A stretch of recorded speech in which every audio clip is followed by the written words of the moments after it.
अस्सलाम वालेकुम गाइस, बाबा किचन में आपका वेलकम है।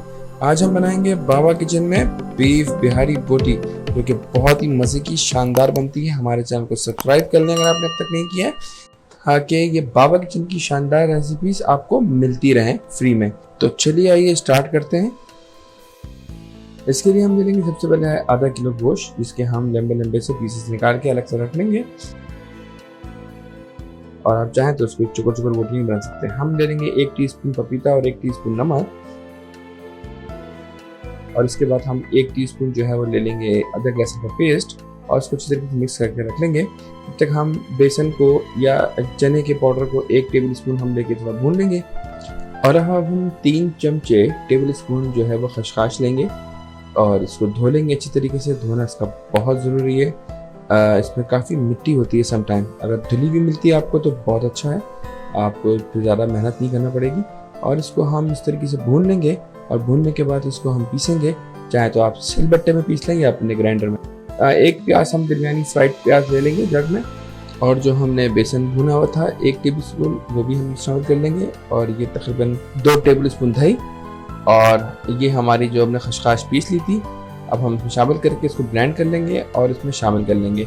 और अब हम इसमें ले लेंगे आधा टेबल स्पून कश्मीरी लाल पाउडर, जो कि कलर के लिए होती है, और आधा टेबल स्पून हम लाल मिर्च पाउडर जो नॉर्मल होती है स्पाइसी, और तकरीबन 1/4 टेबल स्पून के करीब हम डालेंगे गरम मसाला, आधा टीस्पून से भी कम शेफ जावेत्री, और 1 टीस्पून साबुत धनिया और 1 टीस्पून सफ़ेद ज़ीरा।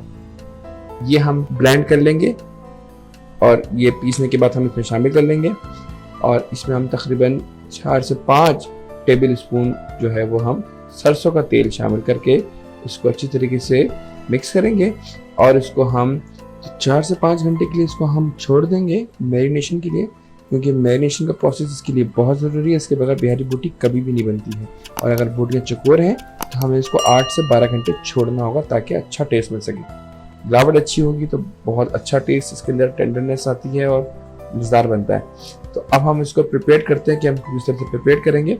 ये इसका ख़ास तरीका है, पुराना तरीका है। इसको हम सीख पे भी कर सकते हैं कि हमने थोड़ा सा एडवांस किया है कि घर में लोग अमूमन बिहारी बोटी बारबेक्यू के चक्कर में नहीं बना पाते घर में अमूमन, तो आप इसको इस तरीके से स्टिक्स के ऊपर बना के भी हम इसको घर में बना सकते हैं। क्योंकि हम अमूमन देखते ही हैं कि घर में कोई दावत हो रही है, कोई छोटा मोटा प्रोग्राम हो रहा है, तो हम अमूमन इंग्रेडिएंट की वजह से, कोयलों की वजह से, अरेंजमेंट की वजह से हम लोग अमूमन इस तरह के काम नहीं करते हैं घर में। लेकिन हम इसको अगर इस तरीके से करेंगे तो नॉर्मली ये डिश खाने में आपके आती रहेगी और आप मज़ेदार इस तरह की डिशें घर में बनाते रहेंगे। तो आपने देखा हमने इसकी एक साइड पे पहले ऑयल लगा लिया, उसके बाद हमने काली मिर्च इसके ऊपर छिड़क दी है फ्रेश, और अब हम इसकी साइड चेंज करेंगे। हम दोबारा से इसके ऊपर साइड चेंज करने के बाद हरी मिर्च यहाँ पे छिड़केंगे, थोड़ी सी, ज़रा सी बिल्कुल, और फिर हम इसको देखेंगे कि हमारी कुक अच्छी होनी चाहिए। इस तरीके से ब्राउन हो गई है तो इसका अंदर रेडी है।